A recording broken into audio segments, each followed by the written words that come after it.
My name is Nnamdi Kanu. I am the leader of the indigenous people of Biafra.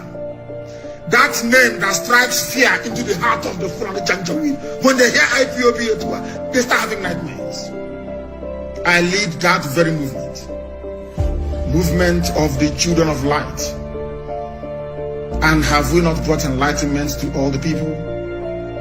This very movement that heaven ordained must free the whole of Nigeria. Everybody must be free. And that light, the same way that the sun rises from the east, that light is coming from the east, as always.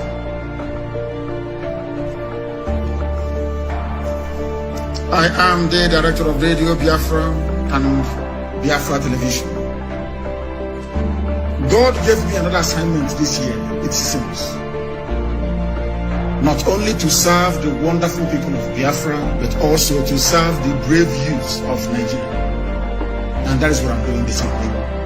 And will continue to do until everybody is free. Until every corrupt politician is either in the grave because they'll be hanged or they are in prison. The difference between some of you and us is that we say something and we do it. If you keep muttering and bumbling, those things are bad, oh, things are bad, oh. Here, we make our dreams become a reality. Not because we have any strength, not because we are better than any other person, but because Elohim is on the throne. I am always speaking the truth. You may not like it, but it is the truth.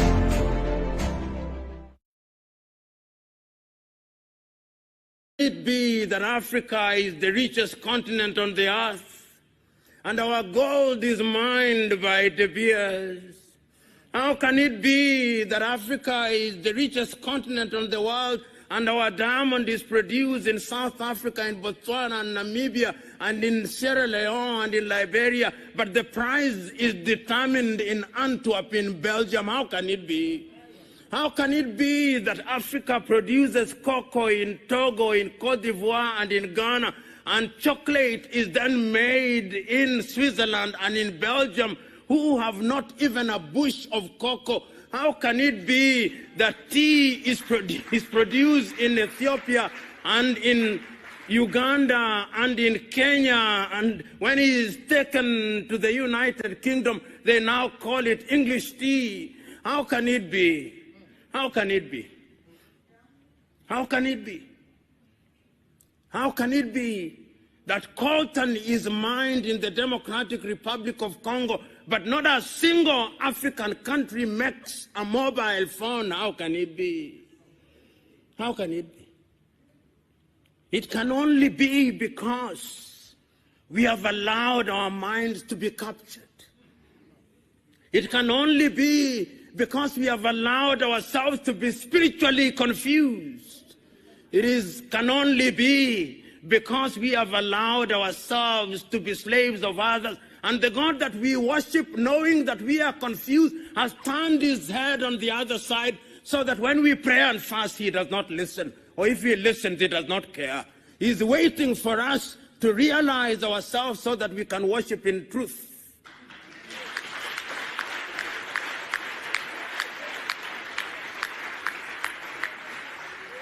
And you know, this is intergenerational.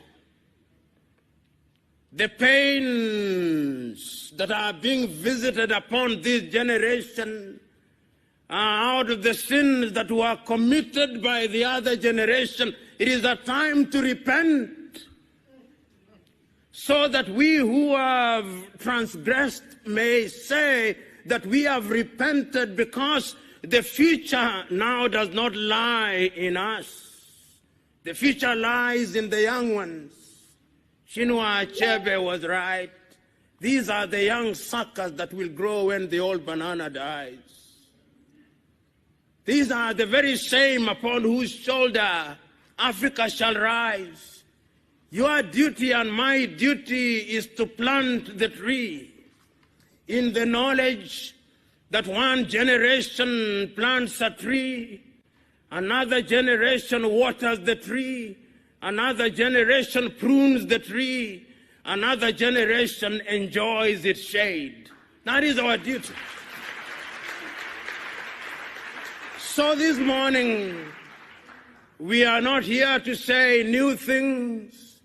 We are only here to remind ourselves that in the beginning there was God, and that God created man, and that man, I suspect, was an African, and that man could not have been anything else but an African. Why I suspect so? Because all creation says that man came from the earth.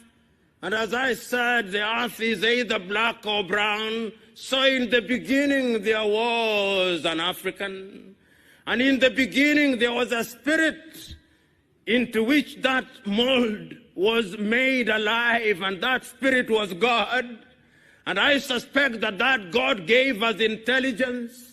And I suspect that God created Africa where it is in the very middle, because the very middle, the very center is the fulcrum, and that is why I suspect Africa is where it is, enjoying not too much cold, enjoying not too much sun. It is in the middle. It is indeed life measures as it should be measured. And that is why I suspect in his divine wisdom, he put all the minerals in Africa. If it is not gold, it is coltan. If it is not coltan, it is iron ore. If it is not iron ore, it is copper. And he does not stop there. When he was distributing rivers and lakes, he ensured that Africa had the best of lakes, the best of rivers, and he did not stop there. He ensured that we are surrounded with the best of oceans. If it is not the Atlantic, it is the Indian, which should be called the African. I do not know why they call it the Indian Ocean, but that is their conspiracy. Then there is the Mediterranean. They also call it another name, and he did not stop there. Once he had done that, he ensured that this is a continent that has men and women who are so forgiving, so generous. This is the only continent that has welcomed all civilizations. We started with the Arabs. They abused us. Then came the Portuguese. We welcomed them. They abused us. Then the Dutch came. We welcomed them. They abused us. Then the Italians came. We welcomed them. They abused us. Then the Germans came. We welcomed them. They abused us. Then the French came. We welcomed them. They abused us. Then the English came, we welcomed them and they abused us. Then the Indians came, we welcomed them and they abused us. Then the Lebanese came, we welcomed them, they abused us. Now the Chinese are coming, we are welcoming them and they are abusing us. We must stop this. And we can only stop this through self-realization. And that is why when I conclude, I must conclude by making reference to a great African, Ante Cheikh Diop of Senegal, who, writing in his book, The African Origin of Humankind, Myth or Reality, says, this is a problem that can only be solved through aggression. And I'm telling us, this is the time now for Africa to rise. Africa will be great. Africa must be great, and it will only be great if we choose to spiritually decolonize our minds, our hearts, and culture, because it is only then that Africa will be a great continent. God bless you.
Good evening, wonderful people, great Biafrans, wherever you are.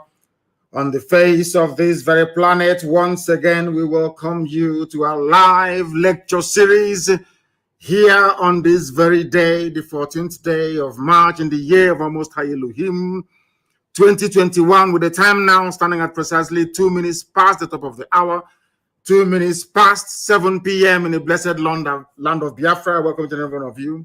Regardless of where you are, where you're living, where you're working, where you're domiciled, I say good morning, good afternoon, good evening, and good night to some of you, because this very broadcast is being listened to right across the surface of this very planet Earth.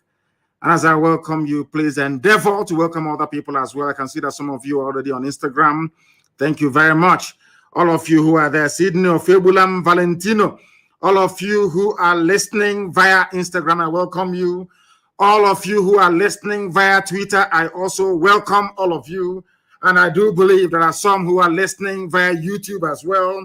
Radio Biafra FM in Biafra land, 102.1. We are on satellite. We are on IPOB Community Radio. We are on Radio Biafra app. We are on tuning. We are everywhere, essentially. It doesn't matter what Facebook does. We are everywhere. And I believe that somebody is streaming this very live content on my Facebook page because they have banned me and they don't want me to broadcast on my page anymore. They are terrified. They are afraid. The one entity, the zoo, is afraid of is IPOB. The one platform that drives them insane is Radio Biafra. And the one person that torments them all the time is Nnamdi Kanu. And we shall continue to do so. As I welcome you, please welcome other people. Good morning, good afternoon, good evening, and good night to all of you. Once again, wherever you are, this night is going to be explosive. It is going to be expository. It is going to be, should I say, an expose on the mindset of the Fulani Janjaweed in the zoo and those who are working for them from the south. After this broadcast this evening, if you do not wish to see an end to the damnable zoological Republic of Nigeria, believe you me, you are even less of an animal than I had thought before. Get your pen and your paper ready. If you do not have them, please, I'll give you some time to go and get it. It's very, very important that you note everything we are about to divulge this very evening, morning, or night, depending on where you are.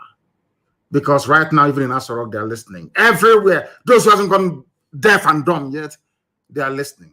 Even people are hiding under their wives' wrapper, behind their wife's wrapper, I should say, to listen to us. Some have not taken an excuse. They have gone downstairs into the car to listen to Radio Biafra. If you go to Abuja now or to Lagos, the important parts, everywhere is at a standstill. People are waiting for this very broadcast earnestly. And this evening, we are going to preach the gospel of heaven as we have been mandated to preach. Chukwu Kikabiama is with us. And that is why no matter what our enemies does, Biafra must definitely come. First of all, before we proceed, we are going to pray.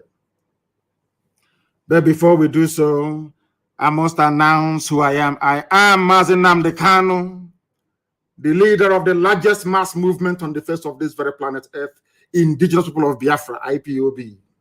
Bar none, the very best, the very finest collection of men and women, fighting for the liberation of the kingdom of heaven that is due to be birthed on this very earth. We have come to do the work of the Most High Elohim.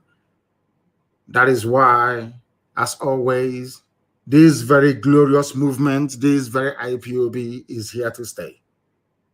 So also is Eastern Security Network. I lead IPOB. I am the director of Radio Biafra and Biafra Television. And by the very special grace of God Almighty in heaven, Elohim, Adonai El Shaddai, a servant of the wonderful people of Biafra. As I said, I believe that by now you have your pen and your paper ready. You can listen to us via Twitter at Mazi Nnamdi Kanu. You can listen to us via Instagram at Mazi Nnamdi Kanu _ the one at the bottom, official, at Mazi Nnamdi Kanu official. I believe that those who administer my page will also be able to circulate that very link. In fact, post the link for my Instagram and also the one for Twitter, so that should Facebook mess up, people can go there to listen. I know that some of you are listening, of course, via IPOB Community Radio. Before I proceed, we are going to pray. And as always, I am going to pray in the oldest language known to man, the language of heaven. This very language, the angels that surround the throne of grace of the Almighty in heaven are bowing down and singing praises to him in Igbo language. And that is the language that I'll use to pray this evening. Ezi onye nwanyi na Chineke na dị ngọzi mara mgbe ebighị ebi. Onye ike niile nọ n'ọbadara aka ya, onye ọ bụ naanị ya na-achị.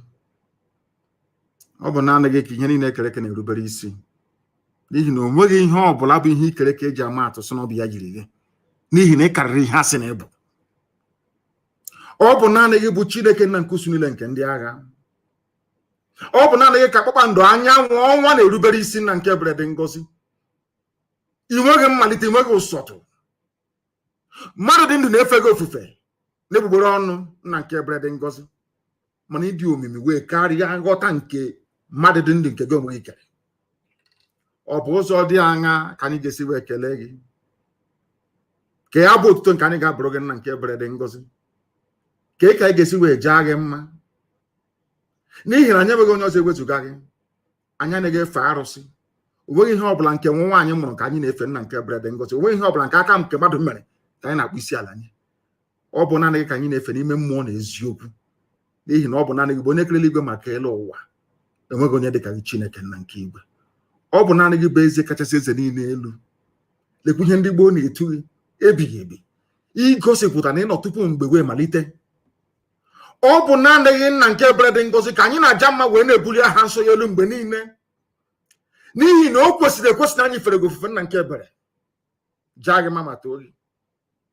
Ọ bụ n'ime ọnọdụ anyị niile anyị ga-efe gị ofufe nna nke ebere dị ngọzi.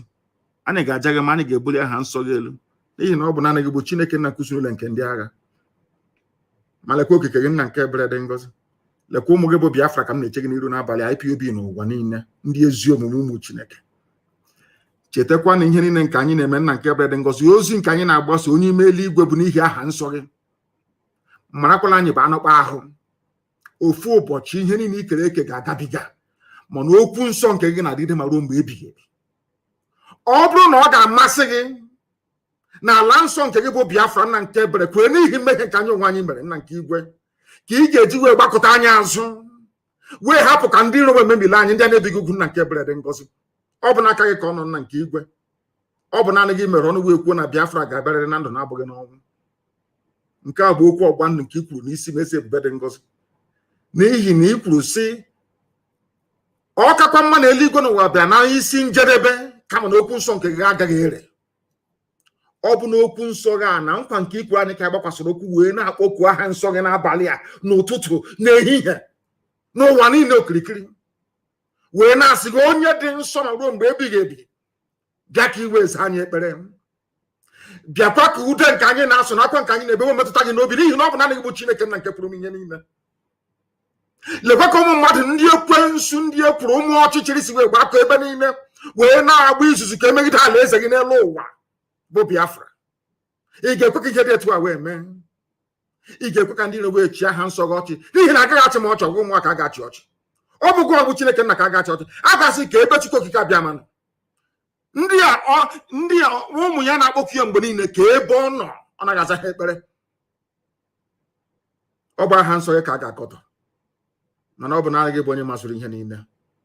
Ọ bụ na ọ gbadara aka gị ka anyị nọ nna nke ebere dị ngọzi wee na-arịọ gị n'isi IPOB n'ụwa niile, ndị nche State Security Network, ụmụ gị ebe niile ha nọ n'ụwa niile nna nke ebere dị ngọzi, ezinụlọ agbụrụ bụ Biafra nna nke igwe, biko nye anyị amamihe ma nye anyị ezi nghọta, nye anyị ezi echiche, nye anyị amamihe nke pụrụ iche dịka isi wee kwa anyị na nkwa na ị ga-enye anyị, ka ọ ga-abụ ikpeta asị na Biafra ga-abịa. Anyị ga-aja gị mma wee too gị, bulie aha nsọ gị elu ka ụwa niile wee mara n'ezie n'ezire mụ Biafra bụ ụmụ Chineke.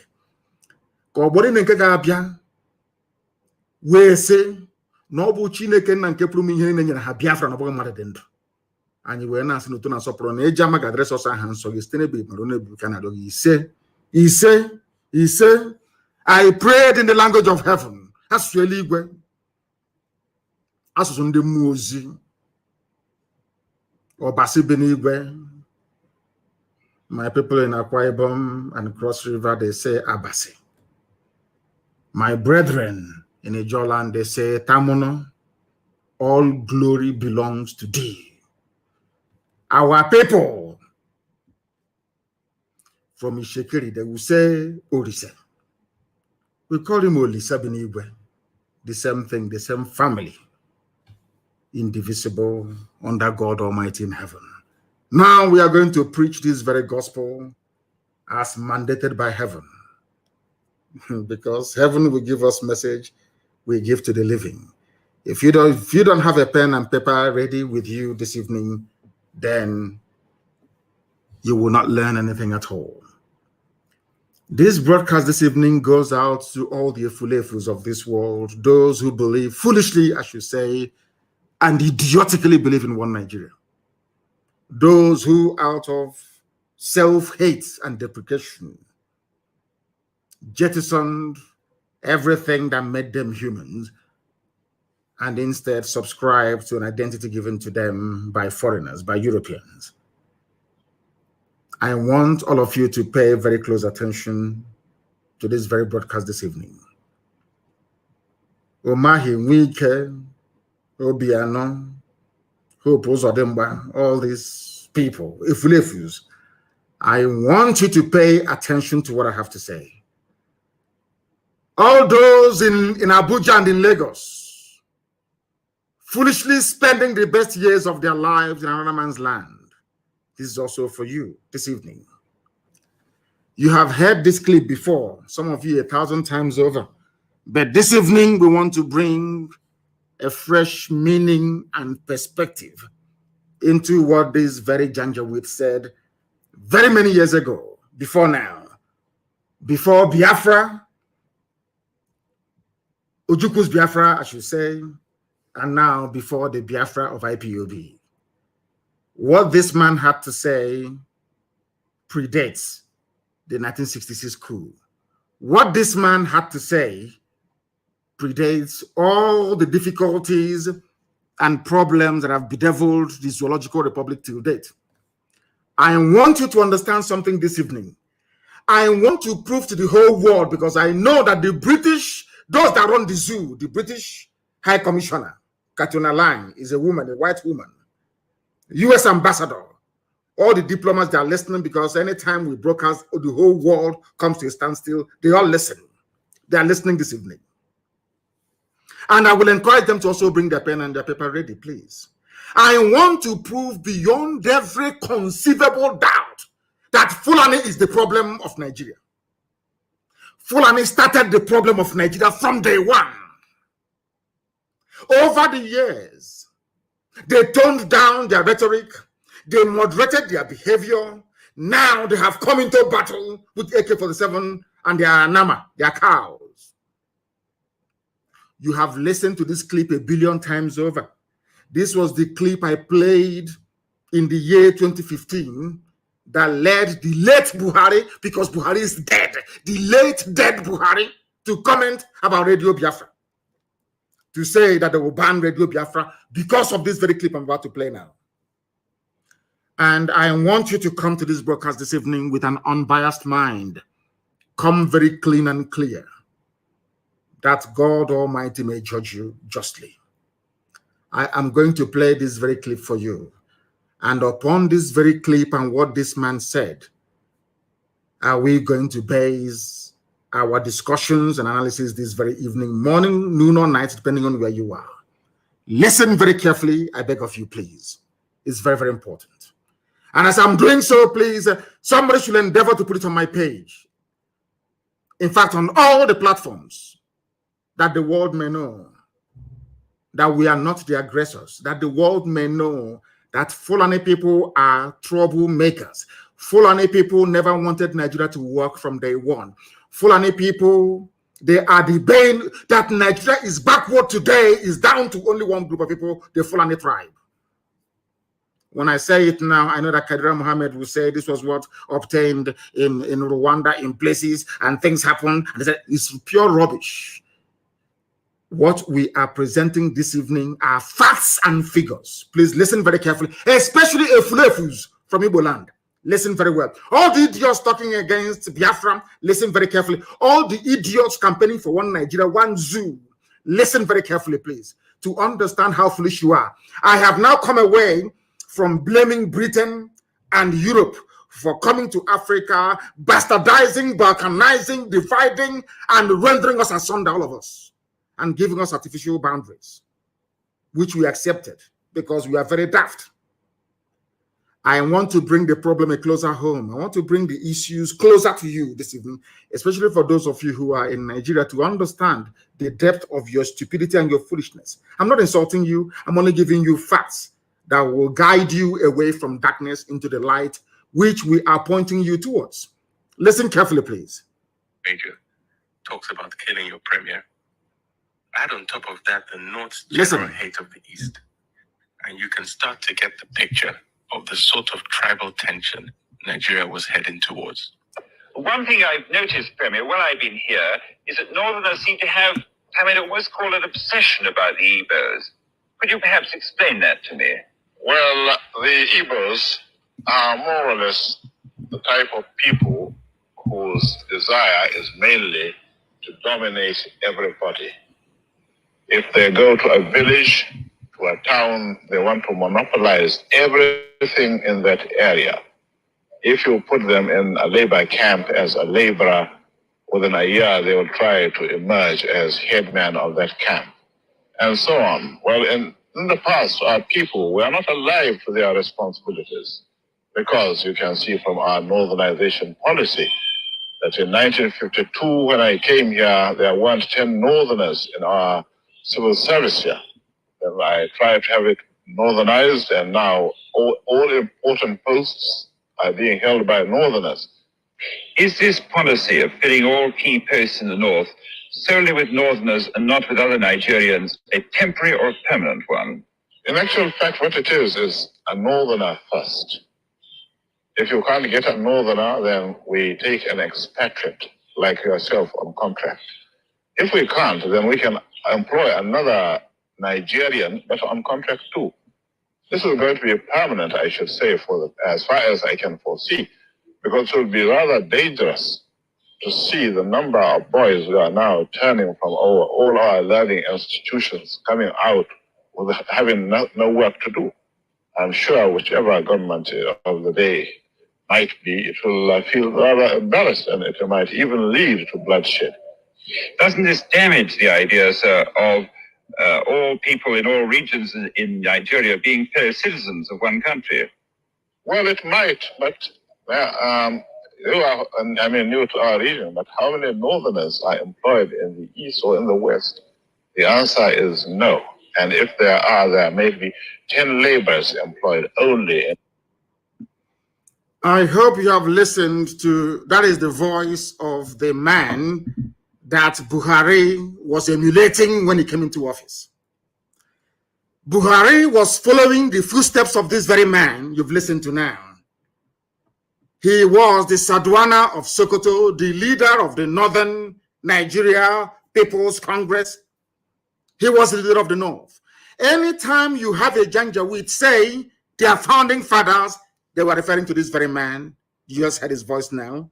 He was interviewed, should I say, rather bizarrely, independently, so to speak, by a BBC journalist. I believe that was in the late 50s to early 60s. These are the people responsible, so we are told, for bringing the so-called, should I say, flag independence to Nigeria. Anytime you hear, be it the Senate president or anybody from the northern part of the zoo, talk about their founding fathers, they were talking about this man. And this man was asked a question by a white man. The interviewer is a white man working for the BBC. They asked this black man, this very baboon in a zoo, his name is Sir Ahmad Bello. He was knighted by the Queen of England, Queen Elizabeth. Understand this very clearly. That is why I said it is better for you to bring your pen and paper this evening. Even if you don't come to lectures again without a pen and paper, it's better for this evening. You must have one. Very, very critical, please.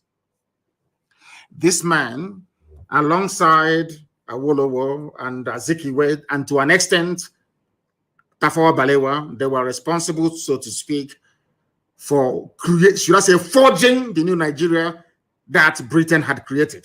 It was in 1960, after independence. And he was asked a simple question, a very simple question. Why do you hate Igbo people so much? These are Fulani people. I want Okezibaso, I want Hope Uzodema, I want all of them to, I want Wike, I want them to pay attention this evening. I want Ohanes and George Obioso, pay very particular attention, because what this man said in late 50s and early 1960s is still prevalent today in our lives. And I'm going to prove it to you this evening, one after the other. The man asked him, in other words, this is where I get upset with Katrina Lang and the so-called British mission in Nigeria. Britain is aware, because this is a BBC journalist interviewing a Fulani leader. When there was no strife, there was no war, there was no problem, when they were planning and creating their useless one Nigeria, please pay attention, please. Pay attention, please, to understand how foolish we came, to understand how foolish to understand how foolish anybody talking about one Nigeria. I want to prove to you tonight, heaven is my witness, that the person is a fool, especially if you're a Biafran. They asked this man, and when they talk about Igbos in those days, they're talking about everybody from the East. In fact, to an extent, even including the West. These are the people they claim that created one Nigeria for us. These are the people they call their founding fathers. That is why after this broadcast this evening, I do not think that Nigeria can ever be the same again. They asked him, why do you hate the Igbos? At the time that this question was being asked, there was no Fulani headsman problem, no banditry, no insurgency. There was no problem. There was euphoria all over the world that the largest black nation had emerged. That they call Nigeria. And this is one of the leaders, one of the leading lights of that very period of history of Africa, so to speak. And what he started with was hatred for Biafrans. In other words, for a BBC journalist to ask Ahmadu Bello, why is it that Fulani people are obsessed with hatred for Igbo people? What I'm telling you, that didn't happen yesterday. Please, I don't want you to, do not misquote me or misunderstand me. This happened many, many years ago as Nigeria was being formed. They asked him, why do you hate Igbo people so much? Not only that, the man asked him, why do you have an obsession? Is a type of madness. In other words, BBC of all people, BBC and by extension the British government knew from day one that Fulani had an obsession against Igbo people and will kill them. That will. They knew it. Everybody knew it. But Azikiwe decided to keep quiet about it. The same thing that Igbo governors, Eastern governors, Biafran leaders are doing today. That is why we are in the mess we are in. Because this is the person who founded, co-founder of the new Nigeria that Britain had created. He is the Fulani leader. It was because of the death of this man that we lost 5 million people between 67 to 70. It was because of the death of this man that Gowon declared war on Biafran people. It was because of the death of this man. That was why Aburi never stood. The agreement reached between Ojukwu and Gowon never stood a chance of working because the Fulanis were hell-bent on avenging the death of this man.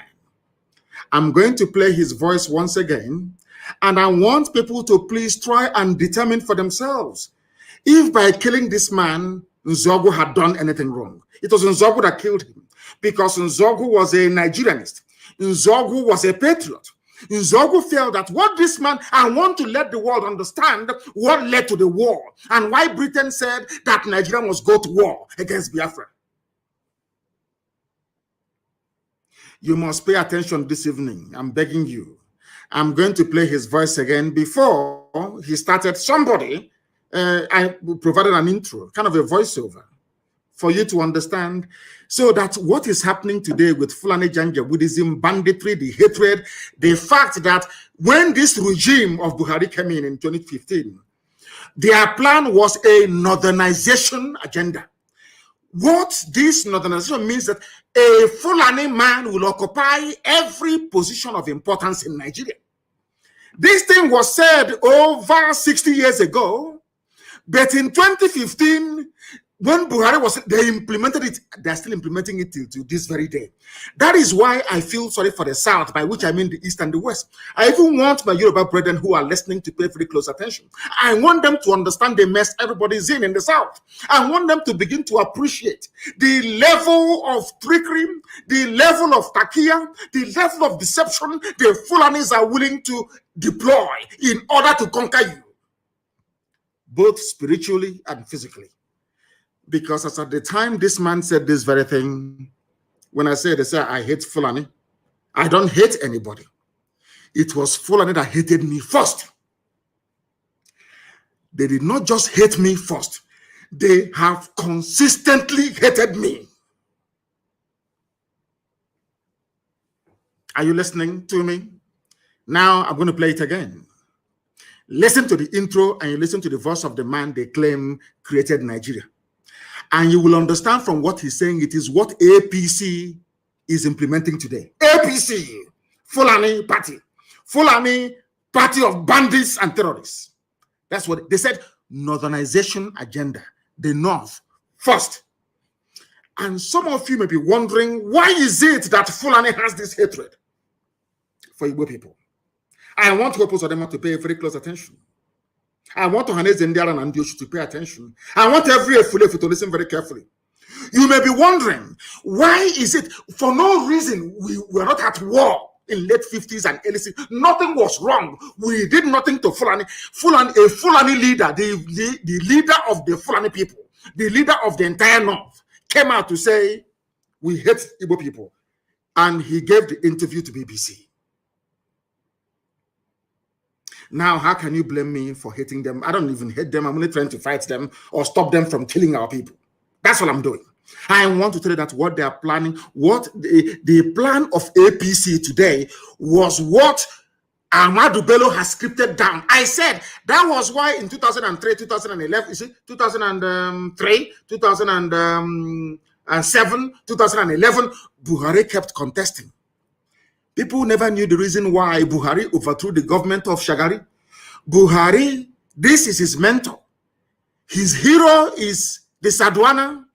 If you listen to him when he was alive, if any of you paid any attention to what Buhari was saying, Buhari kept saying that they killed Sadwana, That's his hero. The reason why Sadwana hated the Igbo people was because the East was the only part that their type of Islam never got to. You may think it's about politics and economic development. It's because the Fulani sword and Quran got into Yoruba land.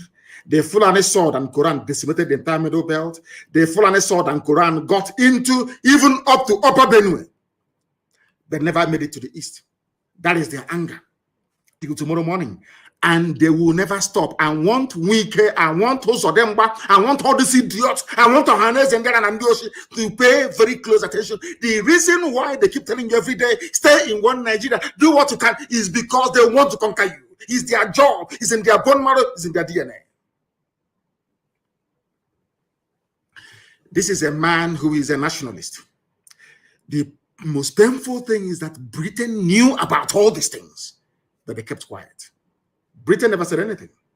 Britain kept quiet. I want to play it for you again. This is the leader of the Fulani people.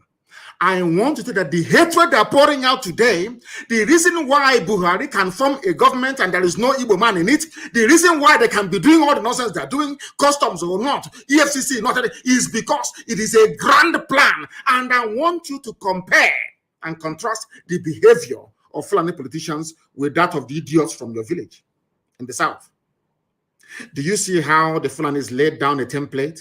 Not just a template of political domination, but a template of complete and total annihilation of every indigenous ethnic group in Nigeria. What APC is carrying out today was laid down before even 1960. They have been pursuing that same agenda year in, year out. But some of you are too blind to understand what lies in front of you. This evening, we are exposing them that the world may understand, that the world may know why we are doing what we are doing. I'm going to play it for you once again. Please pay very close attention. And this time around, I'm going to interrupt.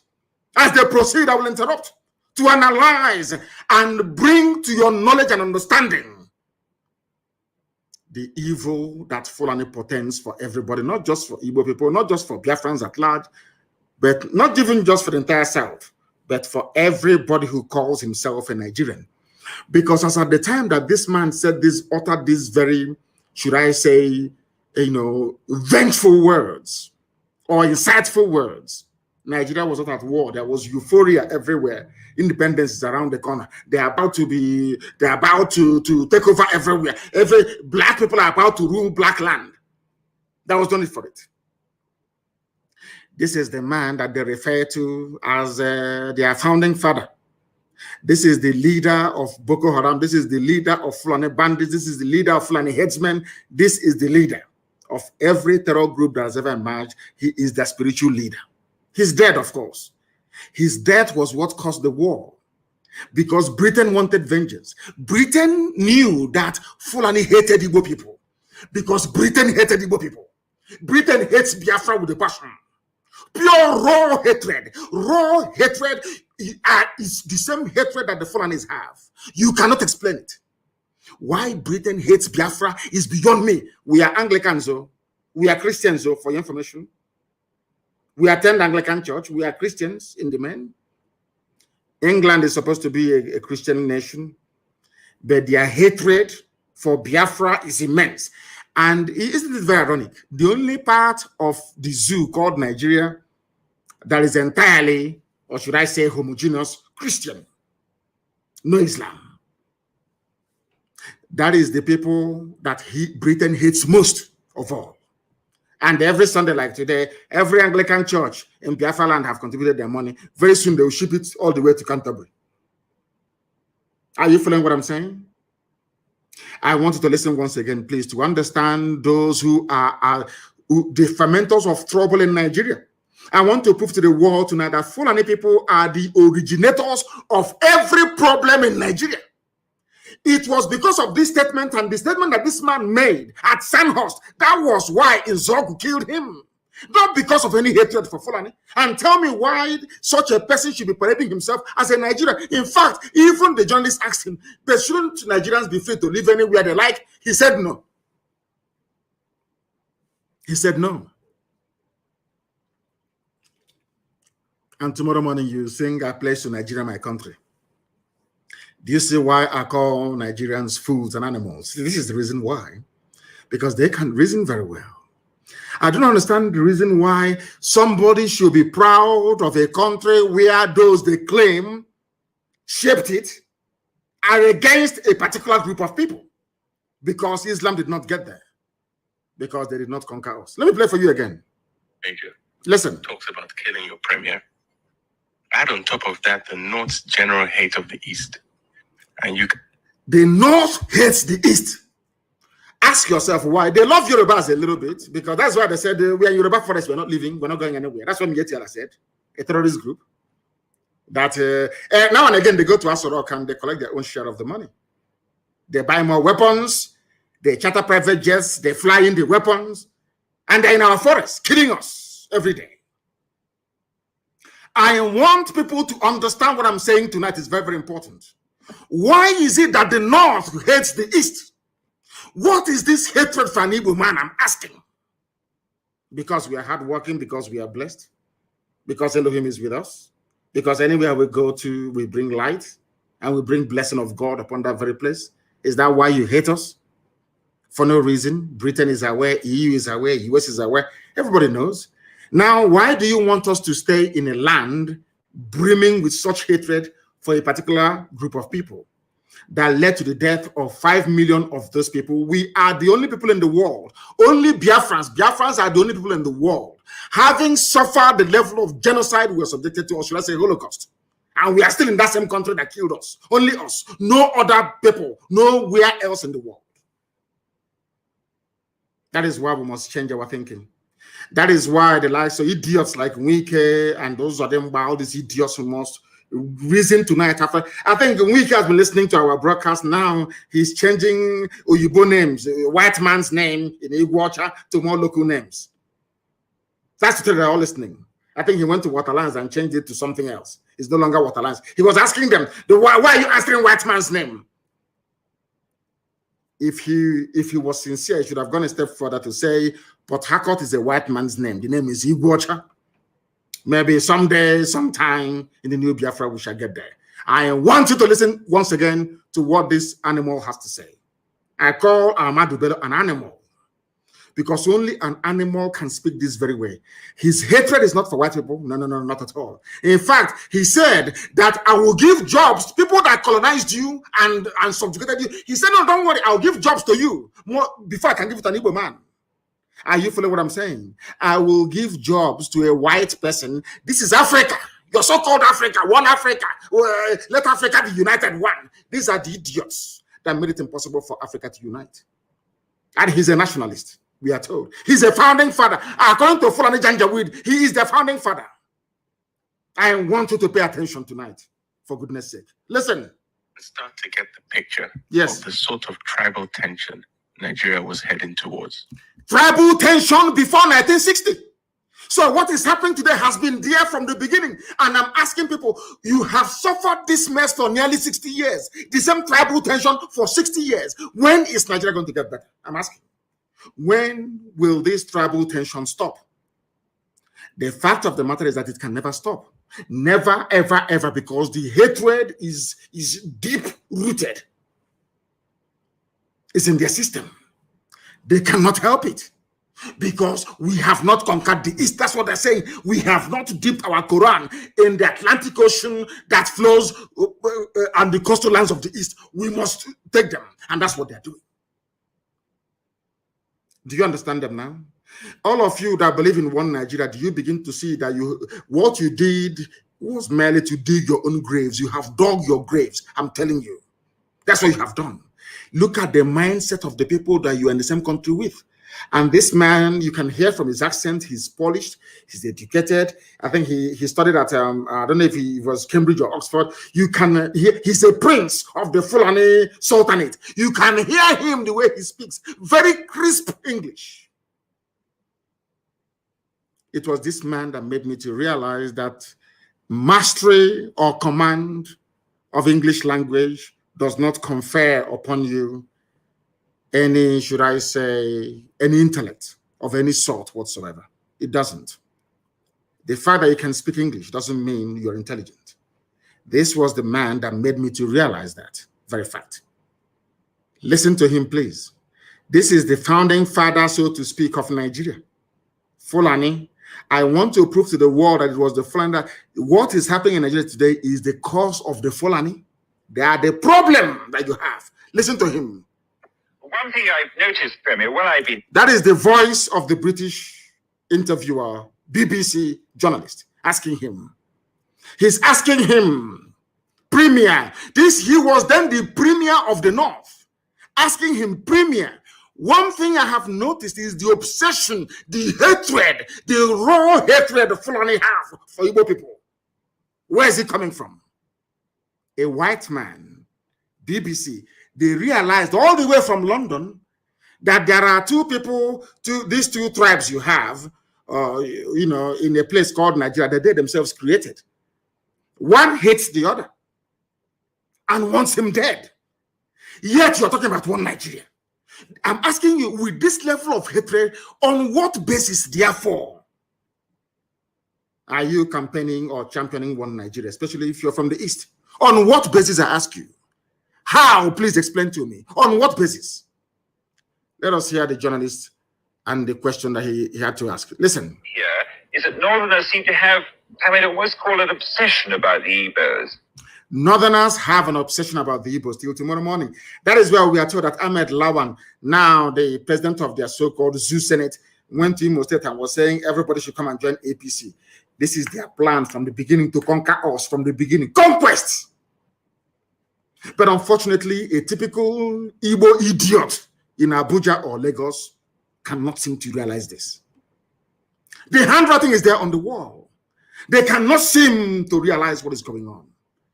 A white man all the way from Europe is asking a black baboon in Africa, why do you hate your fellow black man? The man said, I will give you a job as a white man. The same white man that we are struggling to become independent from. The same white man that killed us, put us in jail and everything. And that is the man that is the hero of Fulani. Do you understand it now? Do you now see why the zoo must fall? Do you see why Nigeria cannot stand? Do you see why anybody championing one Nigeria is an absolute and total idiot? A fool beyond a fool. Do you now understand why we say so all the time? Listen, please. Could you perhaps explain that to Explain me? to us why you hate us. Well, the Igbos are more or less the type of people whose desire is mainly to dominate everybody. In what way? I want to answer the Fulani Janjaweed. This was, I want you to understand. I want to also let you people know this evening or morning or night, depending on where you are, the reason why I said anybody calling himself a Niger Delta or South suffer from the same mentality, the same idiocy. Do you see where they got the nonsense from that Igbos are domineering? And in a short while, I will ask this man to tell us in what way, or should I say ways, are Igbos domineering? Because if you go now to some parts of Cross River or Akwa Ibom, or I should say before, not now, not anymore, and Bayelsa or Delta and ask them, they say, we don't want to be dominated by an Igbo man, especially his own brothers and sisters. Echoing the same sentiment of a Fulani Janjaweed that hates them. Because when this man was talking about the Igbo people, he was talking about everybody from the East, and sometimes from the West as well. Listen carefully. One Nigerian is, listen, oh, those that believe in one Nigeria, let's build a future. This is their template. It can never change because they are Janjaweed. They follow their leader, whatever their leader does, whatever. If the leader says to them, oh, go and kill people, they'll go and kill. This is Fulani Janjaweedism. This is the man that the late dead Buhari was following in the footsteps. Now, listen. Igbos, they asked him, why do you hate Igbo people? He said, because they are domineering. The same thing they said about the Jews all over Europe. Just because they're successful, because God blessed them. That is all, that nothing more. I hate Jews. Why? I don't know, but I hate them. Why do you hate them? They took over the banking system. Okay, because they are doing something that you cannot do. The same thing about Igbo people in the zoo called Nigeria. By Igbo, I mean the whole of Biafra in Nigeria. I want our people to pay attention tonight so that their brain can be cleansed properly. They asked him, a white man asked him, why do you hate Igbo people? Asking a Fulani man, I want Fulani to know that you brought the hate to me. You are the original haters of other people. You have no right to complain. You people are the original haters. You started the hatred before anybody else. Listen to what he has to say. Igbos are domineering. Now we want to find out how did Igbo people go to Sokoto and take over Sokoto? Is an Igbo man the Sultan of Sokoto? Is an Igbo man the Emir of Kanu? Is an Igbo man the Emir of Gwandu? Please tell us, how did they dominate you?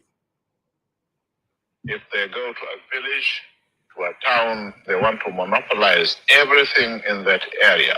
They want to monopolize everything. As I told you, these are congenital liars. Fulani are liars. They are liars and deceivers. And I feel sorry for some of you in the zoo. Some of you that allowed Fulani to deceive you. They can't deceive me. They can never deceive me. They asked the premier he's the premier, the political head of the North. He said, why do you hate Igbo people? They are domineering. How? Any village they go to, They want to dominate everything. Now, I want to ask him, Igbos were everywhere in the north. Is an Igbo man an emir in the north from before his time till today? But he said they want to dominate. What he meant to say is that God blessed them because there is something about Biafran people that the Fulanis can see that incidentally, the Fulefus cannot see in themselves. This man understands one very simple fact, that the Biafran people are like the Jews of Africa, as Henry Kissinger said and wrote in his memo to President Nixon, that he believes that Biafrans, especially Igbos, are the wandering Jews of Africa. Henry Kissinger said it, wrote it in the memo. Go and check. Go to the Library of Congress in America and go and check. I'm not going to give it to you. Some of you are very lazy. You cannot read. You cannot do any research. Go and research it yourself. You say there. How are they dominating you? They are dominating me by coming into my town and developing it. They are coming into my town and teaching our children how to read and write properly. They are opening businesses. They are successful. That is how you dominate them. Are you listening to me? So because Britain is the largest inward investor into the USA, that means that Britain is now dominating USA. Or in the late 80s and early 90s, when Japanese people and businessmen were the highest investors in the USA with Toyota, Nissan factory and everything else, that means that Japan is now dominating USA. Do you see how they reason? Do you see why I call them janjaweed? Do you see why their brain, do you see why I cannot be in the same country with these people? With this level of hatred. Why do you hate me?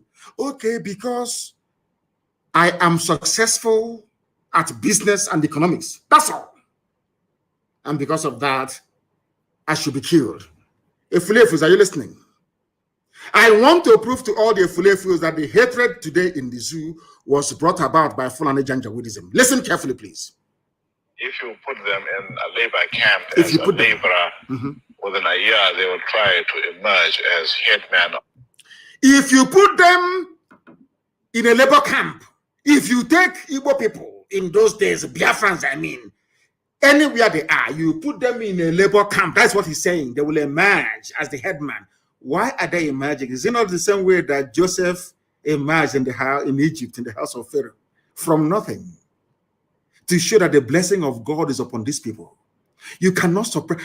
There's a saying where we come, you see the moon, your hand cannot cover it. It's blessing. It is called blessing. It is not domination. It's blessing from God. And that blessing is for the whole of Africa. Not just even for Nigeria, for the whole of Africa. The blessing that Biafra brings to the table is for the whole of the black world, wherever you have any black person residing.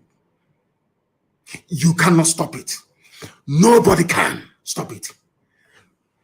That blessing from God, that is why a white man can see a Biafran laborer and say there is something in this man. Because of that, I'm going to make him the head man or the foreman of this company. Because the blessing of God is upon that man. The same way it is upon Israel. You cannot, it's a blessing from Elohim. You can't take it away. Instead of people to see this blessing, what they see is they are coming to dominate me. Do you understand it now? Zoological Republic. Are you following me this evening? I thought it's a very special broadcast. I want the world to understand. Because I know the US ambassador is listening, the UK High Commission, all of them are listening. I want to know it was Fulani that brought in hatred into Nigeria. Fulani. This is their master speaking. This is their progenitor speaking. Over 60 years ago. And all those things he said over 60 years ago are still prevalent today in the damnable Zoological Republic of Nigeria. Why do you hate them? They dominate. How are they dominating? If you put them in a labor camp, because at the time that this man was referring to, all the labor camps, all the factories were run by white people, by the British. And regardless of what you may say about them, those people, they know how to be even-handed. If you're hardworking, they'll promote you. These British people saw the blessing upon these people from the East, children of light, saw them. That was why Igbo people dominated the civil service, dominated not because they wanted to, but because God's mercy and blessing was upon them. That is why they are hated. Not because they've done anything wrong. You hate them because God is with them. And no man can destroy it. It's a blessing from Elohim. They call it domineering and domination. Now you understand me, don't you? Do you understand now? The Igbo people are ancient people, very old, the oldest people on the face of this very earth. Bano, Ndibo, ancient, that's the meaning of it. Old people, old. The center of the world. That is why they occupy the center of the world. Zero longitude, zero latitude, the very center, the very beginning of life itself. God did not make any mistake by placing us there. I want all of you, both the Efulefus and those who are normal, who are listening to me this evening, to understand this very gift. The more we misuse this gift that God gave to us, the angrier God will be with us, and the more destruction we are likely to face. And there is only one solution to this problem: freedom. Because when freedom comes to Biafra, freedom will come to every black person on the face of this very earth. That is that thing that people see, and they say they're domineering. They are this, they are that. It's a blessing from God Almighty in heaven. Let us listen to Fulani Janjaweed. Why do you hate an Igbo man? If you place him in a labor, did you place an Igbo man in a labor camp? The time that we are referring to, it was the British who were in charge. It was the same white people that were picking Igbo people and making them foreman and headman, because the grace of Elohim is upon them. When you see them, the light of God is shining. That is why they give their children names like Ikechukwu, Chibueze, Nabisi. All of these names venerating Chinya, gift from God, Onyinyechi. Now you understand it, don't you?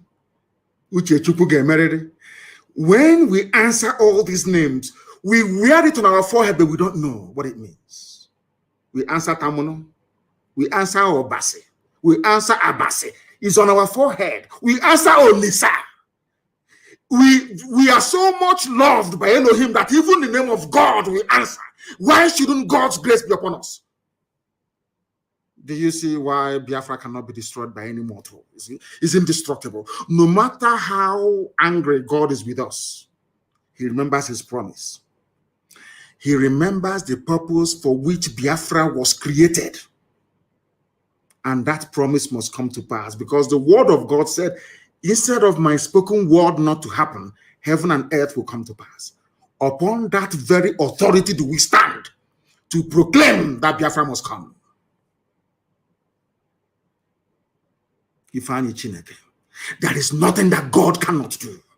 But to the ordinary person living in the flesh, to a mere mortal with a temporal mindset, you cannot understand it. It's only those of us in the spirit that can see it.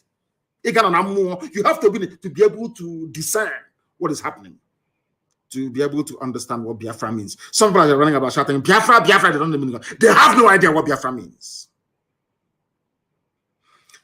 You people is an example of the fulfillment of God's promise upon the lives of men. In other words, Biafra is beyond politics. Biafra is beyond what man can understand.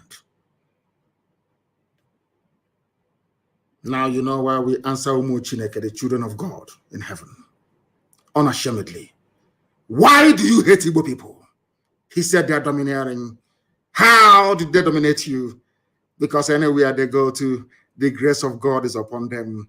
Even the white man will call them and ask them to head a factory.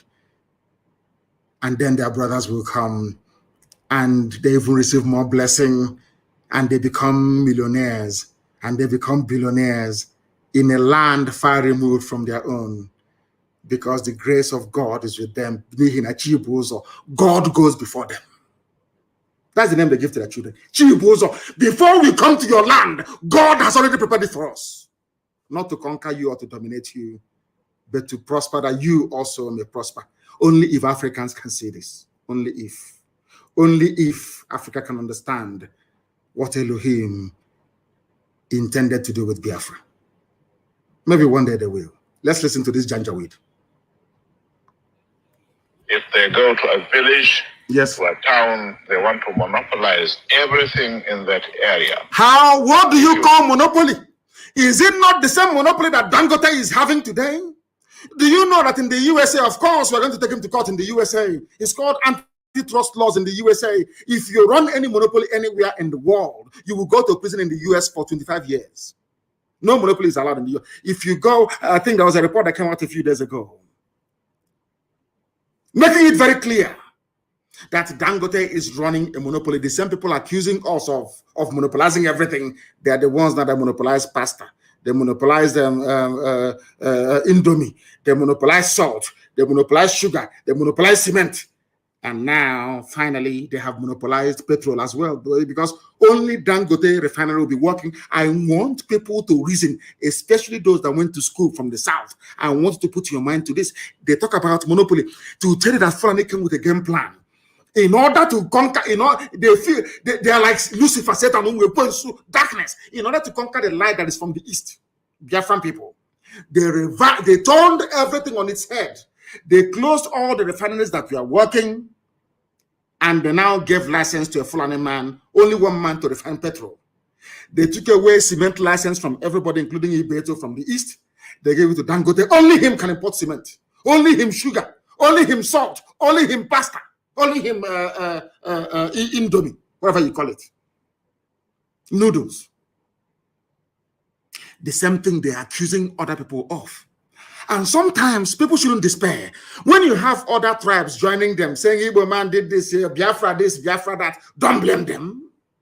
The devil, anybody who rises up to castigate Biafra, is a child of Lucifer, a child of Satan, and can never make heaven.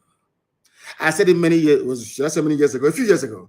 Anybody against Biafra cannot make heaven. If you listen to this broadcast tonight, you will understand the reason why. We answer Chibozo.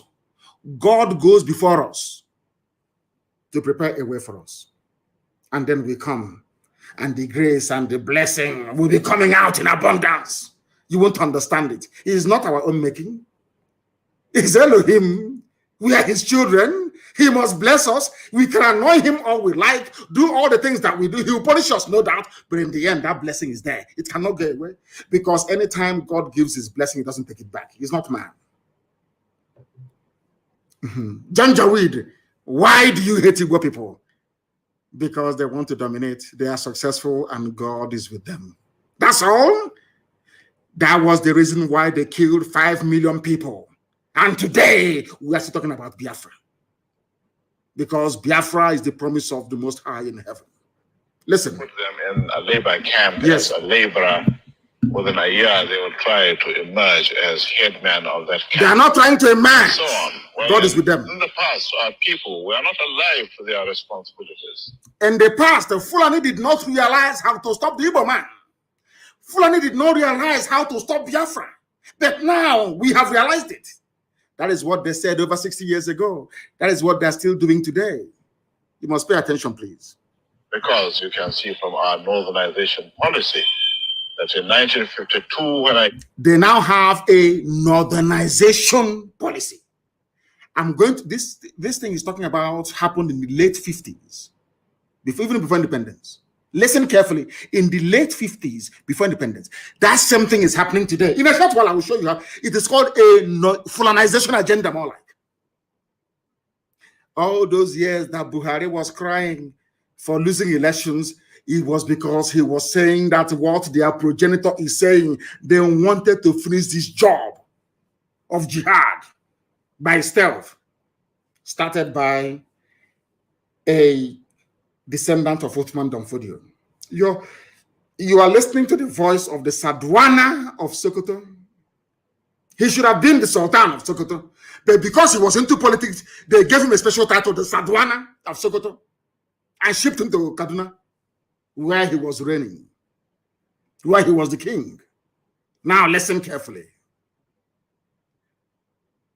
He said, we are now alive. This was the man that wanted to continue what his great-grandfather started. His great-grandfather is Othman Danfodio. He's a prince. That was why when they came into Delta, when they came into what is it again? Into Delta, I want to remember what is wrong? Is it old age or what? I keep forgetting things these days. Opanam. When they got to Opanam, Nzogu's village, they killed every male child in Opanam, almost. Only those outside survived. Because this is a prince of the Sultanate. This is a prince of the Fulani Emirate. This is a direct descendant of Othman Danfodio, the man that defeated Hausa people and took their land. This is his great-great-grandson. You are listening to his voice. Othman Danfodio, that's the great-grandson. No, great-great-grand, I think it's 3 generations or thereabout before him. Either the great-great-grandson or the great-grandson, one of those. And an Igbo man killed him. That is their anger. But who wouldn't kill this idiot after listening to him? He sounds like a bandit. Banditry and terrorism is them. You can hear him. He sounds like a bandit. Like a bandit. Nzogwe from Opanam in Igbo land. In Anyama. It was that man that killed him because Nzogwe said, what you're saying, sir, is anti-Nigeria. That's all. That's why he was killed. I said they killed all of our people. Look at how you reason. Do you see the reason why anybody fighting for one Nigeria is bound to end in misery and failure? Do you understand it now? Do you now understand it? Listen once again, please. Came here, there weren't 10 northerners in our civil service here. And I tried to have it northernized, and now all important posts are being held by northerners. All important posts are being held by northerners. This happened in late 50s in the north. Now Buhari in 21st century, or those ruling in his name because the idiot is dead, are now doing the same thing at a federal level. Northernization agenda, more like Fulanization agenda. He said every important position is now held by northerners. And in a short while, I'll read through all the lists. Even today in 2021, every important position is held by a Fulani northerner. Do you see how they play their own game? But a Fulefu can never understand it. An ordinary Fulefu can never understand it. Let's listen. Policy of filling all key posts in the north solely with northerners and not with other Nigerians, a temporary or permanent one? In actual fact, what it is a northerner first. Northerner first. If you can't get a northerner, then If you cannot get a northerner, we hire a white man like yourself. He's about to say, if we cannot get a northerner, we hire a white. Not a fellow black man, not a fellow African, not Africa, let's unite. When I hear people saying Africa, let's unite, you see I laugh at them. This is supposed to be a pan-Africanist. This is meant to be a man that fought for independence for his so-called country. He's meant to transcend tribe and religion. But here he's saying it is going to be a permanent feature. Permanent. Northerner first. And today it is happening. And I want to prove it to you that it's happening today.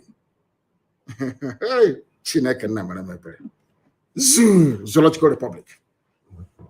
You must pay very close attention to what this man has to say. Very, very briefly. Then I will tell you why they have consistently, they groom people, they train them on that northernization agenda. It doesn't change. It doesn't matter who is in power. A northerner has to be the chief of army staff. A northerner has to be the chief of defense. Everything is north. Everything north. You see the reason why? They know what they're doing. Because they know that we are black people. After a while, we accept it as the norm. It can no longer offend our senses anymore. Did you see it? Do you see it didn't start today? This northerner first, this northernization, Fulanization started all the way in the 1950s, over 60 years ago. 60 years ago, over 60 years ago, it started. Give a Fulef 1 bag of rice and 2 teaspoons of sugar. He will sell his entire village. Ask Fulani to come and occupy it. Do you see why ESN has come? We are the first and the last line of defense against this rabid Fulanization agenda. Listen to him one more time, then I'll give you the proof. Could you perhaps explain that to me? Explain. Well, the Igbos are more or less the type of people whose desire is mainly to dominate everybody.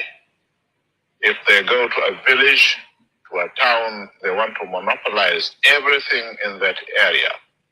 If you put them in a labor camp as a laborer, within a year they will try to emerge as headman of that camp, and so on. Well, in the past, our people were not alive to their responsibilities, because you can see from our northernization policy that in 1952, when I came here, there weren't 10 northerners in our civil service here. Then I tried to have it northernized, and now all important posts are being held by northerners. Is this policy of filling all key posts in the north solely with northerners and not with other Nigerians a temporary or permanent one? In actual fact, what it is a northerner first. A permanent one. If you can't get a northerner, then we take an expatriate like yourself. You take a white man, not black. If we can't, then we can employ another Nigerian, but on contract too. On contract. This is going to be a permanent, I should say. A permanent! As far as I can Fulani everywhere is permanent. It would be rather dangerous over 60 years ago to see the number of boys who are now turning from all our learning institutions coming out with having no work to do. I'm sure whichever government of the day might be, it will feel rather embarrassed, and it might even lead to bloodshed. It might lead to bloodshed. There's something that's happening today. That's one thing he got right. That unemployment in the north will lead to bloodshed, which is where you have Boko Haram, Fulani Janjaweedism, Yetiala, you have Fulani headsmen, you have ISIS in West Africa, you have bandits everywhere. Is it not happening now? Everything, I give him credit, everything this man said is happening today. That's why I played this clip. Some of you have seen it many times over, but your brain can never digest or the magnitude of what this animal is saying. An animal he is. Now, let me prove to you that what this man is saying is absolutely over 60 years ago. Somebody wrote, not me, the Fulanization of Nigeria. What this man said, our agenda is to make sure it is northerner first, Fulani first.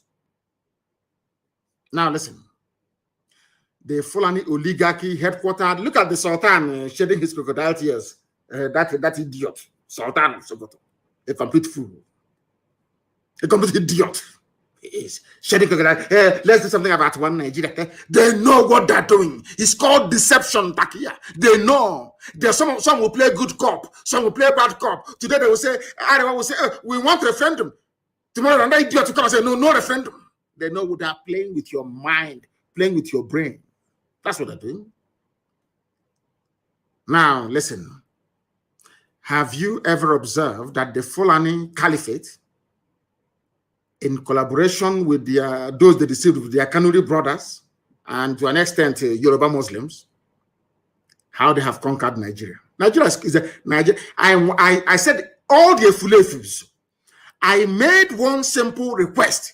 Go outside, just in a bar, anywhere in the world, and ask anybody, how do you see Nigeria? They'll tell that Nigeria is an Islamic country. Showing you that you've been conquered. All of you, what IPOB, ESN, Biafra generation is doing is to free you from your slavery that you don't know you are into. That is why anybody from the south, even me, we're talking about one Nigeria, I look at you as an animal because you don't know you're conquered. They have conquered Nigeria. They have captured the three arms of government. Exactly what the descendant of Othman Danfodio said that they're going to do. But let me remind you that Othman Danfodio said they will dip the Quran in the Atlantic. He said, we will dip the Quran in the Atlantic. That's what Othman Danfodio said. Now his great-grandson came out and said, we want to dominate everybody by blaming the Igbos that come to dominate us. So we dominate everybody. And one wretched idiot from Niger Republic that the father used to tell dog, the father will buy dog. You know dog, Obobo, buy dog from villagers in Niger Republic and come to Daura to sell. on one of those trips, the idiot met the mother of Buhari and gave her one dog for free. And the next day, before, you know how those things, it's like chewing gum and biscuit in those days, and Fanta, soft drink, with our women in the East. Chewing gum, you used biscuit, cabin biscuit, chewing gum, sweet, it's called hacks in those days. And a bit of Fanta, if you add Fanta, church abasa. The same thing happened in this man gave a bogu dog to Buhari mother. That's how they get back to Buhari. Dog or bogu in exchange. The idiot is not even a Nigerian. He's from Niger Republic. Buhari. Where is the president of the zoo from? Those that are ruling in his name, his Fulani, to tell you that their northernization first agenda is now complete. Totally complete, they have done it. Where is their president from? Fulani? Or should I say presidency? Because there's no president. Presidency is Fulani. Chief of staff, Fulani. The Chief Justice of Nigeria, Fulani. Senate President of Nigeria is Kanuri, of course, is Fulani. They're all the same. Deputy Speaker of the Senate is Fulani. The Army Chief of Staff is Fulani. Navy Chief, Fulani. Police IG, Fulani. National Security Advisor is Kanuri, of course, is some Fulani. Janjaweed. DSS is Fulani. National Intelligence Agency, Fulani. Directorate of Intelligence, Army Intelligence is Fulani. Then listen to the ministries. I'm now reminded, go back to the voice of the man you heard a while back. Go back to it. Defense, Minister of Defense, Fulani. Minister of Finance, Fulani. So when they steal money, nobody can say anything. That's why somebody came out and said, Buratai stole money. And their so-called presidency came out and said he didn't steal any money. Because they control everything. They can burn papers. That was why Army headquarters was set alight. Because of the loot, the stolen money. Buratai and the Fulani Janjaweed Mietiala, they never wanted the paper trail to lead to them. They burnt, they set the army headquarters on fire. That is what the Fulani do, and do it very well. Some of you may be too young. You don't remember somebody called Ibrahim Taher, the former Minister for Communication. His office was at the Nitel Tower in Lagos, in the Marina, Nitel Tower Marina. After stealing all the money meant for Minister of Communications, he set Nitel on fire. Go and check. That is how you know that Fulani have looted money. They set the building alight. Go and check. They set alight the Federal Inland Revenue Service in Abuja when they stole money from there. Now, Buratai as well set fire to Army headquarters in Abuja. Is it very clear to you now how they roll? Zoological Republic. That is the reason why they need to put their people everywhere. Because for them to put Hope Uzodinma in power, they had to make sure that the Fulani man is the Chief Justice of Nigeria. Do you understand the trick? It's very simple. To make sure that they get their man as Ohaneze, President General, they need somebody they control in Imo State. You know, that they may be driving cattle up and down, but Britain is advising them very well. And they are listening. Are you following me? To put Hope Uzodinma there, the Minister of Justice, Onogen, was pursued, chased away from office in Abuja, chased away by Mieti Allah. And they put Otanko, aeroplane tunnel, a man that read Sharia law, Chief Justice of a secular nation. That is why I think that Nigerians are mad. Believe you me, Nigerians are insane. Their brain is not correct. Somebody that studied Sharia law is the head of the judicial system of the secular nation. Unbelievable. Unbelievable. Federal Capital Territory, Fulani. Agriculture, Fulani. Police Affairs, Fulani. Aviation, Fulani. We need to sing song with this now. Those who play music. Aviation, Fulani. Communication, Fulani. Power, Fulani. Water resources, Fulani. Humanity. Everything is Fulani. All the 19 northern governors are Fulani except Benue, Plateau, Taraba, and Kogi. Every northern, apart from 4, the rest are all Fulani. And they are visitors, they are migrants, they are not indigenous to the place. Because Fulani have a game plan. From the word go, their game plan is to dominate and subjugate you. Dominate and subjugate. They are the ones who are the thieves. But they are busy pointing at people. Hey, EFCC, it is Whereas Fulani, nobody steals more than Fulani does. They are kleptomaniacs. They are real highway robbers. After robbing, they point at somebody else. Oh, no, look at him. Look at he's on investigation. And I asked Fulani, who stole more than what a Fulani man stole, Umaru Diko? Umaru Diko, when money had value, stole over £5 billion in a mobile bank and ran to England. True or false? Who stole more than Abacha? Who stole more than Buhari when he was alive? The missing suitcases, have you forgotten? All of you, have you forgotten? Do you know why Aisha Buhari cannot travel to USA? I went to USA. But the Fulani that claim that Nnamdi Kanu is a terrorist, they cannot travel to USA. They cannot. Elrufai cannot go to the US. Has it ever occurred to any of you before to ask, why is it that Aisha cannot go to the US? They claim they are clean. They claim they are pure. Some idiots said there cannot be any looting under Buhari. Buhari is dead. All of you are criminals. Buhari was a criminal himself. How? You ask. Buhari, why is it that your wife Aisha, instead of hiding in America where Imelda Marcos was also hiding another looter like herself, why is she hiding in the UAE, in Arab country? Because Aisha Buhari was implicated in a fraud perpetrated by Halliburton, a US oil-based company. True or false? Was Aisha not indicted in America for stealing? How about Atiku Abubakar, Fulani? Can he go to the US? Of course, it was a RNG visit at that time. How much did Atiku Abubakar steal? He was a rogue, a certified criminal. Fulani are the ones looting the zoo. When they cannot loot unofficially, they loot officially through Dangote, who is a money launderer. He's not a businessman, he's a money launderer. Who doesn't know he's a money launderer? Papa Sanjo knows. All of you keep quiet. Because you're in the zoo. Because your brain cells are not working. People who came from Senegambia with their cattle came into your land and deceived all of you from the north. All of you! Shame on all of you! Deceived all of you. Today, all the 19 governors of the north, only 4 are not Fulani, the rest are all Fulani. And they are not indigenous to the place. Sometimes they're not even up to 40,000 Fulani in a state, and they take it over. Because you people are stupid. You are very, very foolish. Very, very foolish. It is that foolishness that you hope Uzadema, Wike, and also idiots are promoting in the East. They don't know the consequences. By the time the consequences of what they are doing will dawn on us, they are all dead. We are all dead. Our children will be taken over. As they have taken over the north. As they have taken over the north. Lord God, have mercy on these people. Now, I have not finished. I have given you the parastatals, I've given you the ministries. Now, let me give you the key agencies headed by the Fulani Northernization Agenda, Fulani First Agenda, started by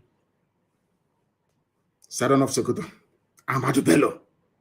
The one they named the university after in Zaria, Amadou Bello.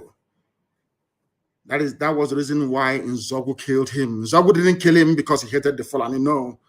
Nzogu killed him because he knew that the man was a reprobate. He knew the man was an evil man.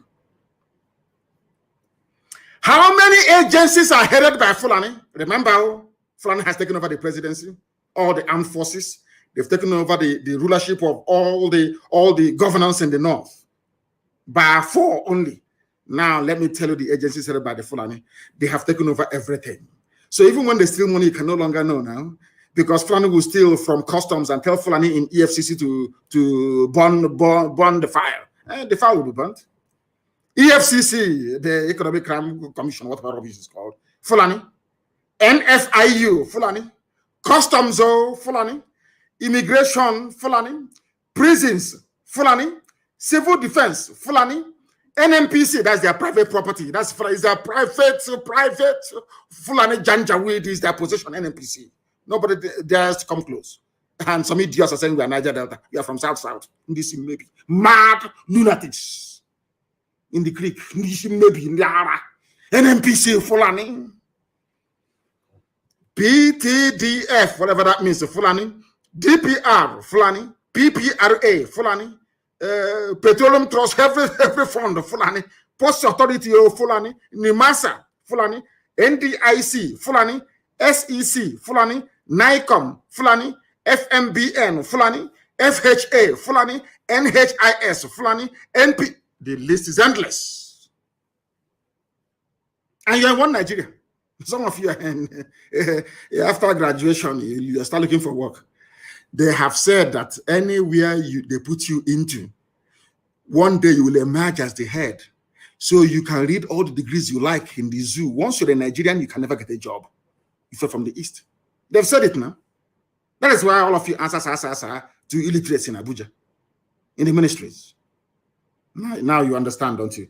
All the parastatals, they've taken over the Sovereign Wealth Fund of Nigeria, which is the investment arm of Nigeria, where all the money goes to. Do you know who is controlling it? The daughter of another late president of Nigeria called Abba Kyari. The daughter is controlling the Sovereign Wealth Fund of Nigeria. Sovereign wealth. So when they invest in things like Microsoft, in blue chip companies like Dell or Apple or whatever, it is the Janjaweed, the daughter of Abba Kyari, who's in charge. Like you're there shouting one Nigeria. Let's move our country forward. Mad lunatics, all of you are. Your brain cells are not complete. Abba Kyari's daughter, Sovereign Wealth Fund, they are holding the zoo. All of you are just animals in it. Go and read the Animal Farm.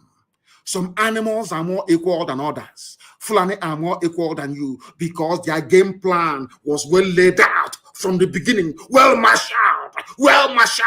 If you talk, they bring terrorists against you. They unleash their bandits. When that doesn't work, they bring Mietiala with their cattle.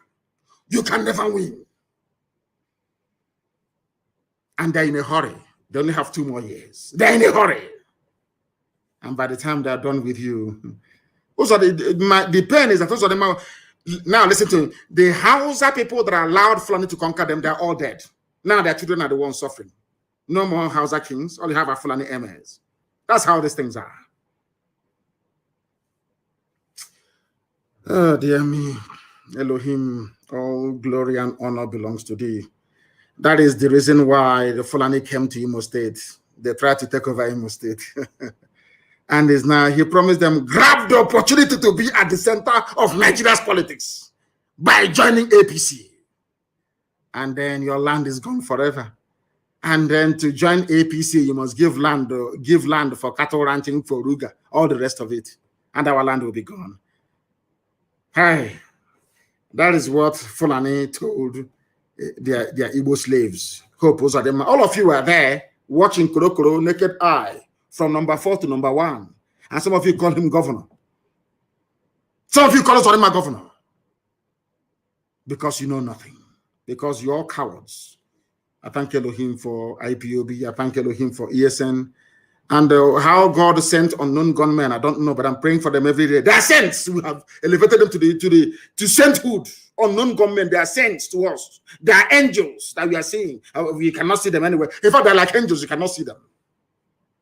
You can't see them. Unknown gunmen, you can't see them. We don't know who they are, but they're doing the work of God. Unknown gunmen, as they did to them today in Akwa Ibom. We don't know who they are, but we're praying for them. Because to us, they are the only ones avenging what these animals have done to us.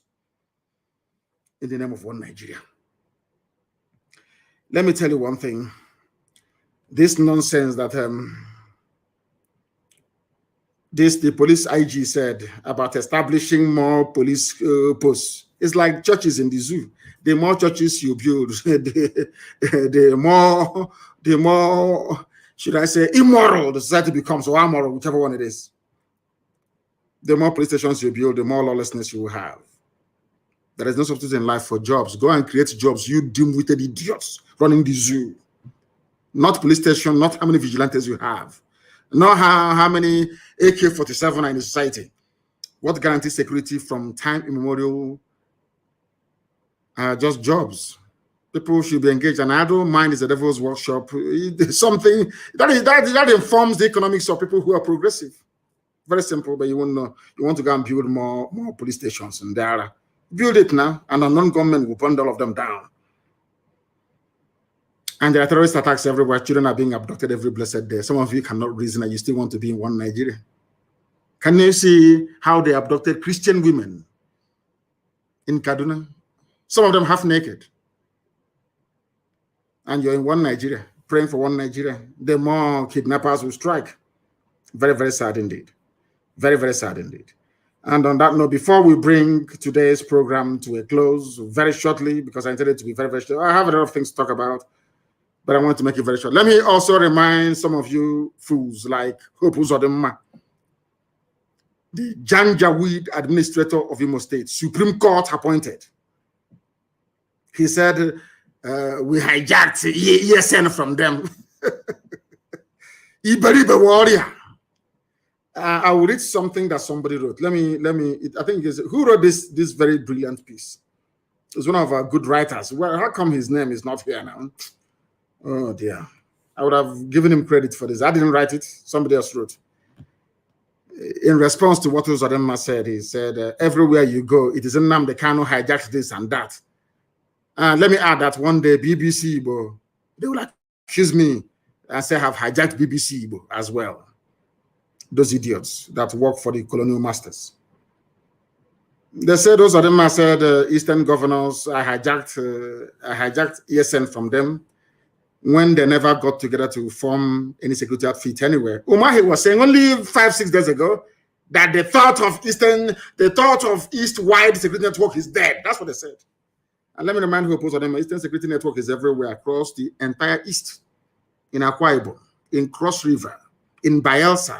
We have ESN everywhere. It's not an Igbo affair. I know some of you say it's a Igbo. You can keep deceiving yourself. That's your business. Because they know that ESN is formidable. Everybody wants to identify with the beautiful bride, ESN. Because ESN is doing something that the zoo army cannot do, the zoo police cannot do. Your eyes see what they're doing. Dedicated men and women, costing us a fortune. And rightfully so. Do you people wonder where we get the money to support ESN from? Do you know where we get the money from? You don't know. Have we ever come to you before for money to support ESN? That's what's driving them mad. That these people they said can never be united, they don't love themselves, are the same people behind IPOB, the same people behind ESN, funding it every day. You know, they are shocked. We have not come to them to beg them to give us money to fund ESN. Talking rubbish all the time. I think he's on drugs. Or maybe that... he forgot his boxer shorts in a hotel somewhere in the north. So he's talking like an idiot. You don't keep him silly here. Or he's talking rubbish. Absolutely, because he's like a woman. And I didn't have left that right and center. Idiot wearing pampers, talking rubbish. Don't you wear pampers? Your fellow men destroyed you in hotels in the north. Because you want to be governor.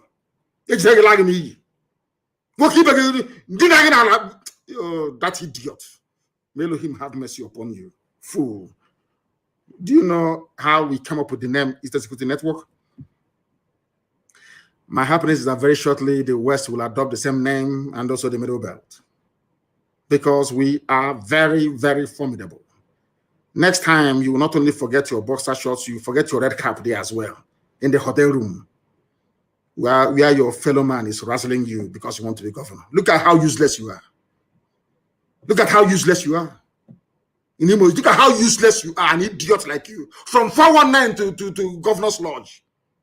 Shamelessly, you were a thief in Lagos. Obtaining by tricks, lying and sending emails. So why would you lie against ESN and IPOB and against me? Yeah? Why would you lie? After stealing you are a criminal. Hope can you travel to the US? You're a rogue, you're a thief. Everyone knows you as a 419er from there to Governor's Lodge. And you will lie and do anything to become governor. You went to the north, they useless to you, gave you red cap, you came back, you're talking rubbish. Do you walk on a straight line?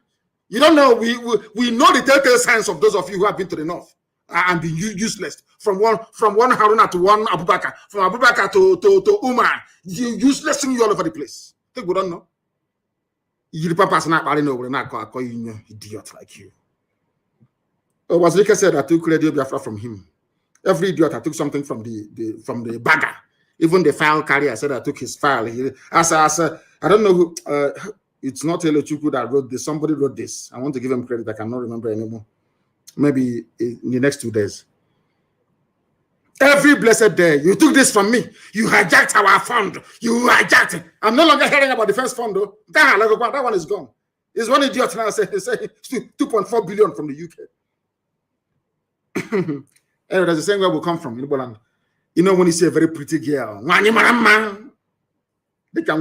my wife is, and my mother before her, if you don't know what to tell her, you say, go and bath. And that's what they're doing. They are shocked that we are disciplined and formidable because I am doing the work that I was born to do, to set the children of God free. That's what I'm doing. I've not come to this world to be a millionaire, to be a billionaire, to impress anybody, to ride big cars, to live it. That's rubbish. That's for to very wretched poor people, not for us. I was born into opulence. If you don't know, let me tell you. So money doesn't move us. That is why every dime contributed goes towards IPOB, sustenance of IPOB, the movement, Biafra, and the Security Network. That's what we do. If you don't know, look at the idiots saying we hijacked it.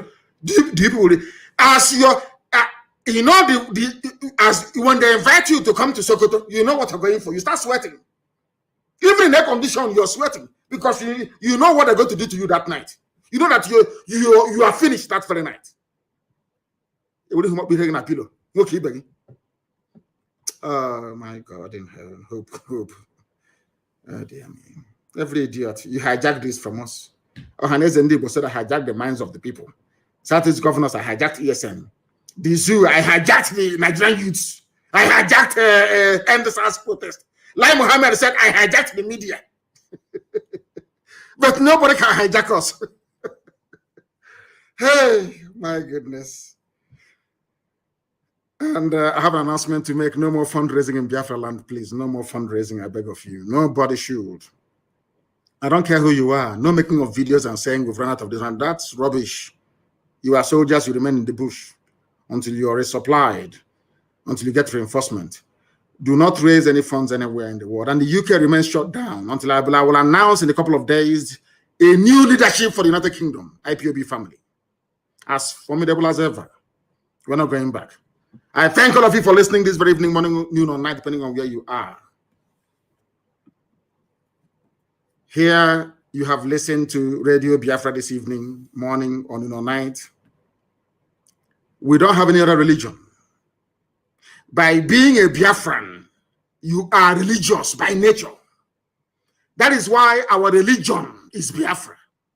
And here on Radio Biafra is where we worship, because Elohim is our God, Almighty in heaven. From me, from here, believe it or not, with all the love in my heart. Good evening.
another Savior. Holy, holy, holy, holy,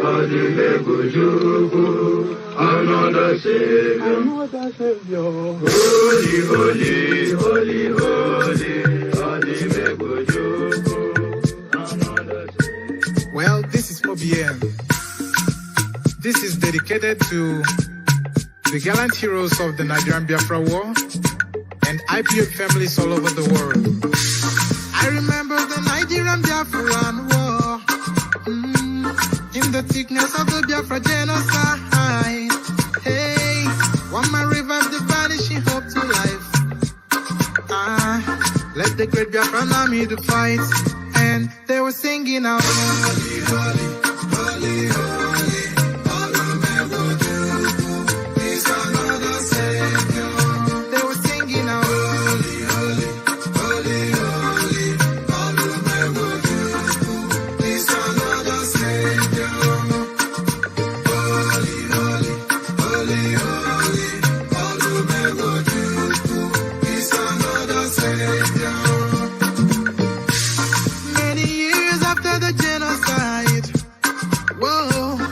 Another great leader has risen up now, and he's leading the Biafrans to victory.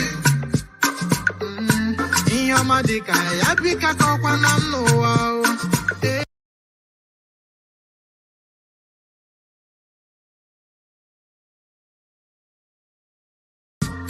Wanna sing along? Holy, holy, holy, holy. Nnamdi Kanu is another Savior.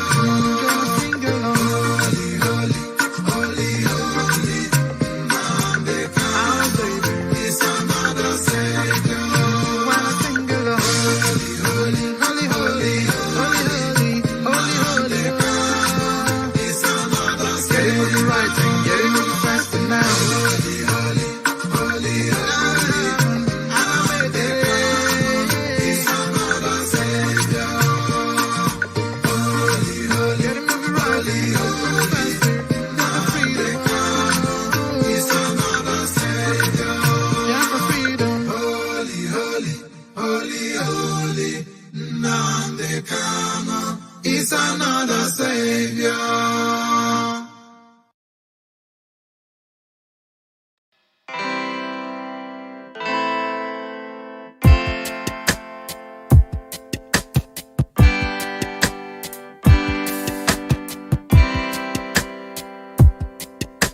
I thought of Biafra freedom taking longer, and cause of that you tend to feel so low. I know our freedom is your greatest hunger. I thought of Biafra keeps your heart alive.